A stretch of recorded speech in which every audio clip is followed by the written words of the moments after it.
لله رب العالمين ثم الصلاة والسلام على رسول الله وبعد السلام عليكم ورحمة الله وبركاته. بعد الصلاة ولا ليال وحان ما أنت اللي براروجين لها اللي نبورين لها إن ربها أما وضدا إن سوق يستمع للقيامة إلهي سبحانه وتعالى وكور رمي ميد كستوين نجا ميدي إنه مريضونه mid xoolale iyo mid faqiira mid magac leh iyo mid aan magac lahayn gabadh iyo nin caruur iyo ciroolaba cid aan jidka maraynaani jirin waana jidka Ilaahay subhanahu wa ta'ala yiri wa minkum illa wariduha kana ala rabbika hatman maqtiya waxa weeyaan mid kasto idinka inaga mid jidka waa ku arooraya waana shay go'aan oo Ilaahay subhanahu wa ta'ala qof walba u qadaray walaalayaal si diinteenu tilmaantay jidkaasi waxa weeyaan mid ka dhuuban timta saasoo kale ka af badan seefta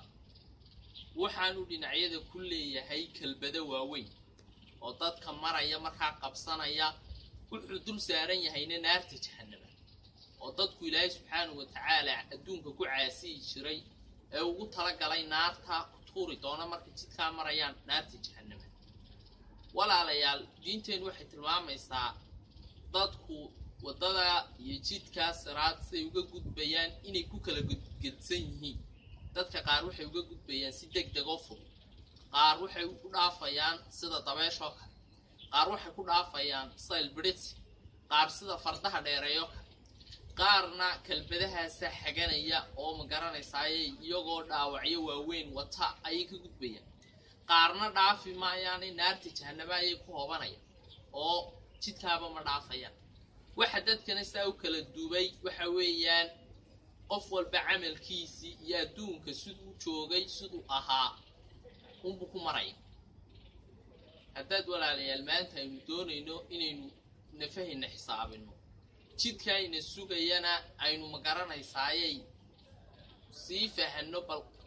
isku sii tusaaleyno bal qaabka oo ma garanaysaayay socodkeenu noqon doono culimadu waxay tilmaamaan oo sheegaan qofku ha eego dariiqi Ilaahay subhanahu wa ta'ala wuri mar adduunka sidoo ku yahay surcada iyo degdega uu ku noqonayo dariiqa Ilaahay subhanahu wa ta'ala adduunka ugu maray unbu kaasna ku noqonayo ee Ilaahay yiri wa anna hadha sirati mustaqiman fattabi'uhu wa la tattabi'us subula fatafarraqa bikum an sabil wadadaydu waa taas ee mara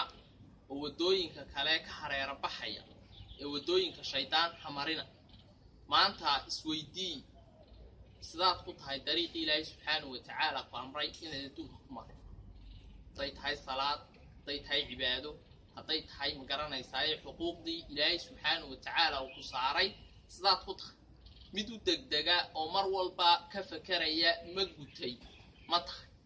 saasoo kale munkaraadka iyo macaasida iyo mukhalafaadka Ilaahay subhanahu wa ta'ala uu ma garanaysaa inoo diiday iyaga laftooda istaad ku tahay ma tahay ninka gacabsada ma tahay qof iskaga fogaada ma tahay qof Ilaahay subhanahu wa ta'ala dartii uga taga walaalayaal ma doonayeen inaan hadalka dheereeyo laakiin wayga xasuusin iyo baraarujin waxaana jidkaas ka mid yahay ahwaasha iyo dhibta maalinta qiyaamada sugaysa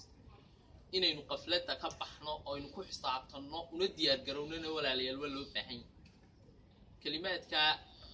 ma garanaysaa waanada ahna daan wax ka qaldo waa fa min nafsi wa min ash-shaytaan inta ka saxanina waa fa min Allah subhanaka allahumma bihamdika ashhadu an la ilaha illa anta astaghfiruka wa atubu ilayk